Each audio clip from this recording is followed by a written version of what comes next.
আসসালামু আলাইকুম।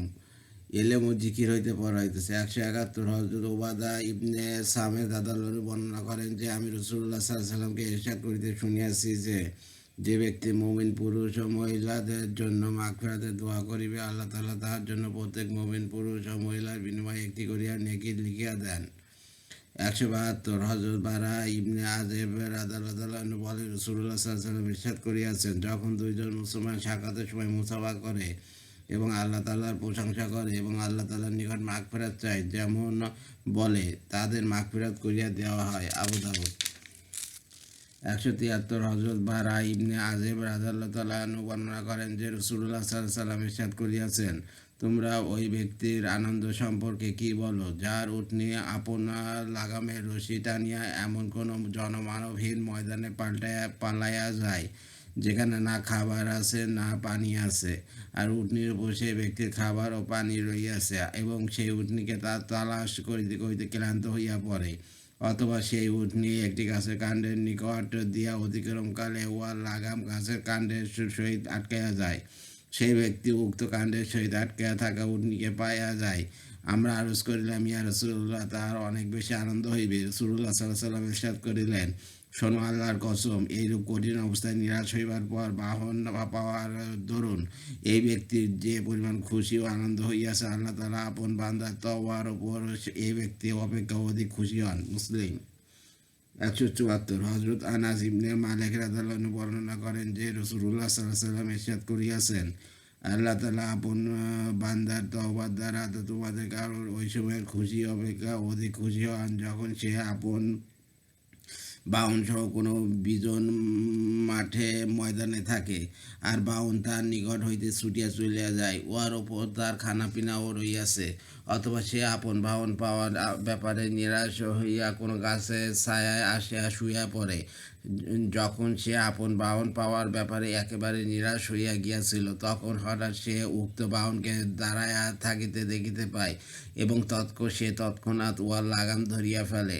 আনন্দের আতিশয্যে ভুল করিয়া এইরূপ বলিয়া বসে যে, আয় আল্লাহ, আপনি আমার বান্দা, আমি আপনার রব। মুসলিম। 175। হযরত আব্দুল্লাহ রাদিয়াল্লাহু আনহু বলেন, আমি রাসূলুল্লাহ সাল্লাল্লাহু আলাইহি ওয়াসাল্লামকে ইরশাদ করিতে শুনিয়াছি যে আল্লাহ তাআলা আপন মুমিন বান্দার তওবার উপর ওই ব্যক্তি হইতে বেশি খুশি হন যে ব্যক্তি কোনো ধ্বংসাত্মক ময়দানে এমন বাহনের উপর চলিতেছে যার উপর তার খানা পিনার জিনিস রহিয়াছে এবং সে বাহন হইতে নামিয়া ঘুমিয়া পড়ে। যখন তাহার চোখ খুলে তখন দেখে যে বাহন কোথাও চলিয়া গিয়াছে। সে উহা তালাশ করিতে থাকে। অবশেষে যখন তার কঠিন পিপাসা লাগে তখন বলে, আমি সেই জায়গায় ফিরিয়া যাইব যেখানে প্রথম ছিলাম এবং মৃত্যু আসা পর্যন্ত আমি সেখানে শুইয়া থাকিব। সুতরাং সে মৃত্যুর জন্য প্রস্তুত হইয়া বাহুর ওপর মাথা রাখিয়া শুইয়া পড়ে। পুনরায় সে যখন জাগ্রত হয় তখন বাহন তার নিকট উপস্থিত দেখিতে পায়, যাহার উপর তার পাতেও খানাপিনার সমান রইয়াছে। নিরাশ হওয়ার পর আপন বাহন পাওয়ার কারণে এই ব্যক্তি যে পরিমাণ খুশি হইয়াছে, আল্লাহ তাআলা মুমিন বান্দার তওবার উপর ও অপেক্ষা অধিক খুশি হন। মুসলিম। 176।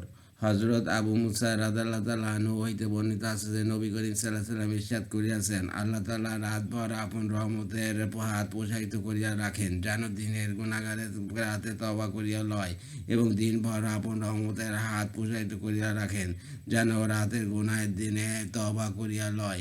আর এই নিয়ম চলিতে থাকিবে যতদিন পর্যন্ত সূর্য পশ্চিম দিকে হইতে উদয় না হইবে, উহার পর তওবা কবুল হইবে না। মুসলিম।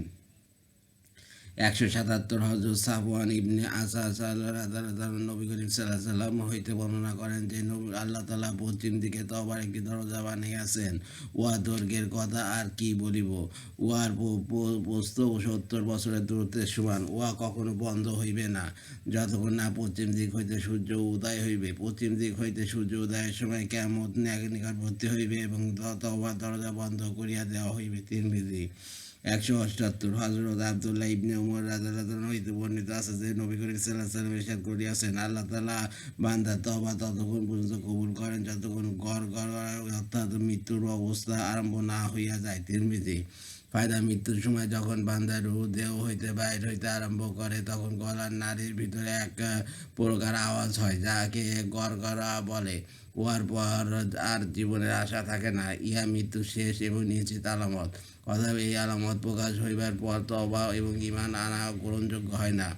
179 হযরত আব্দুল্লাহ ইবনে ওমর রাদিয়াল্লাহু আনহু হইতে বর্ণিত আছে যে রাসূলুল্লাহ সাল্লাল্লাহু আলাইহি ওয়াসাল্লাম ইরশাদ করিয়াছেন, যে ব্যক্তি আপন মৃত্যুর 1 বছর পূর্বে তওবা করিয়া লয়, বরং মাস, সপ্তাহ, 1 দিন, 1 ঘন্টা এবং উটনীর দুধ একবার দহনের পর দ্বিতীয়বার দহনের মধ্যে যে সামান্য সময়ে মৃত্যু এই পরিমাণ পূর্বেও তওবা করিয়া লয়, তাহার তওবা কবুল হইয়া যায়। মুসনাদে আহমদ।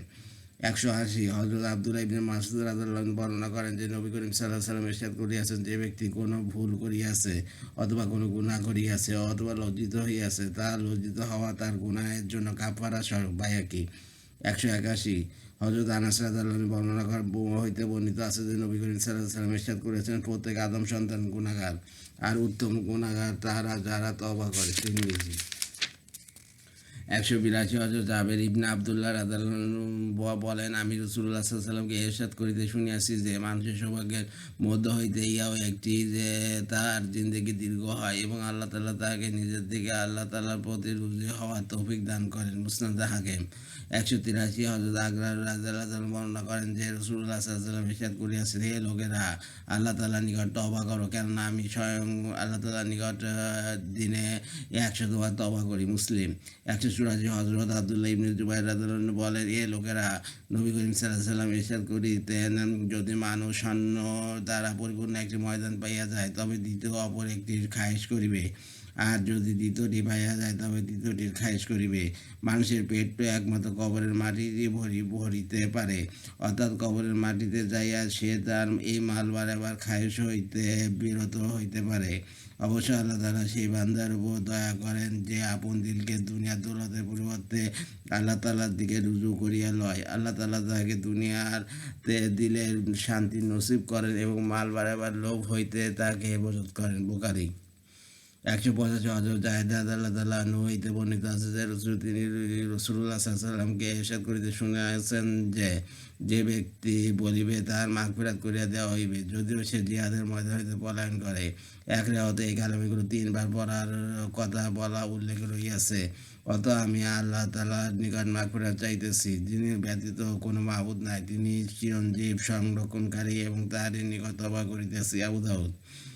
186 হযরত জাবের ইবনে আব্দুল্লাহ রাদিয়াল্লাহু আনহু বলেন, এক ব্যক্তি রাসূলুল্লাহ সাল্লাল্লাহু আলাইহি ওয়াসাল্লামের খেদমতে হাজির হইয়া বলিতে লাগিল, হায় আল্লাহ, আমার গুনাহ, হায় আমার গুনাহ। সে এই কথা 2-3 বার বলিল। রাসূলুল্লাহ সাল্লাল্লাহু আলাইহি ওয়াসাল্লাম তাহাকে বলিলেন, তুমি বলো। অর্থাৎ, আয় আল্লাহ, আপনার মাগফিরাত আমার গুনাহ হইতে অনেক বেশি প্রশস্ত এবং আমি আমার আমল হইতে আপনার রহমতের অধিক আশা করি। সেই ব্যক্তি এই কালামগুলি বলিল। রাসূলুল্লাহ সাল্লাল্লাহু আলাইহি ওয়াসাল্লাম ইরশাদ করিলেন, আবার বলো। সে আবার বলিল। তিনি ইরশাদ করিলেন, আবার বলো।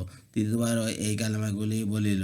অথবা তিনি ইরশাদ করিলেন, উঠিয়া যাও, আল্লাহ তাআলা মাগফিরাত করিয়া দিয়াছেন। 187 হযরত সালমান রাদিয়াল্লাহু আনহু হইতে বর্ণিত আছে যে তিনি বলেন, আমি আরজ করিলাম, ইয়া রাসূলুল্লাহ, আমাকে কয়েকটি কালেমা বলিয়া দিন, কিন্তু যেন বেশি না হয়। রাসূলুল্লাহ সাল্লাল্লাহু আলাইহি ওয়াসাল্লাম ইরশাদ করিলেন, 10 বার বলো, আল্লাহ তাআলা বলেন, ইহা আমার জন্য। 10 বার বলো, আল্লাহ তাআলা বলেন, ইহা আমার জন্য। বলো, অর্থাৎ, আয় আল্লাহ, আমাকে মাফ করিয়া দিন।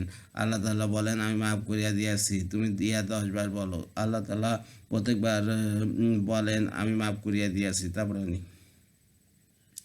188 হযরত সাদ ইবনে আবি আক্কাস রাদিয়াল্লাহু আনহু হইতে বর্ণিত আছে যে একজন গ্রাম্য ব্যক্তি রাসূলুল্লাহ সাল্লাল্লাহু আলাইহি ওয়াসাল্লামের খেদমতে উপস্থিত হয়ে আরজ করিল, আমাকে কোনো এমন কালাম শিখিয়া দিন যাহা আমি পড়িতে থাকিব। তিনি ইরশাদ করিলেন, ইহা বলো। অর্থ, আল্লাহ তাআলা ব্যতীত কোনো মাবুদ নেই, তিনি একা, তার কোনো শরীক নেই। আল্লাহ তাআলা অনেক বড়, আল্লাহ তাআলার জন্য অনেক প্রশংসা। আল্লাহ তাআলা সকল দোষ হইতে পবিত্র, তিনি সমস্ত জগতের পালনকর্তা। গুনাহ হইতে বাঁচার শক্তি এবং নেক কাজের শক্তি একমাত্র আল্লাহ তাআলার সাহায্য হইয়া থাকে, যিনি মহাপরাক্রান্ত প্রজ্ঞাময়। উক্ত গ্রামের লোকটি আরজ করিলে, এই কালেমাগুলো আমার রবকে স্মরণ করার জন্য হইল। আমার জন্য কি কালেমা হইবে যার দ্বারা আমি নিজের জন্য দোয়া করিব? তিনি ইরশাদ করিলেন, এইভাবে দোয়া করো, অর্থাৎ, হায় আল্লাহ, আমাকে মাফ করিয়া দিন, আমার উপর রহম করুন, আমাকে হেদায়েত দান করুন, আমাকে রুজি দান করুন এবং আমাকে নিরাপত্তা দান করুন। এক রেওয়াতে আছে তিনি ইরশাদ করিয়াছেন, এই কালেমাগুলি তোমার জন্য দুনিয়া আখিরাতে কল্যাণ একত্রিত করিয়া দিবে। মুসলিম। এই পর্যন্ত পড়া হলো মুনতাকা হাদিসের এলেম ও জিকির পর্যন্ত পড়া হলো।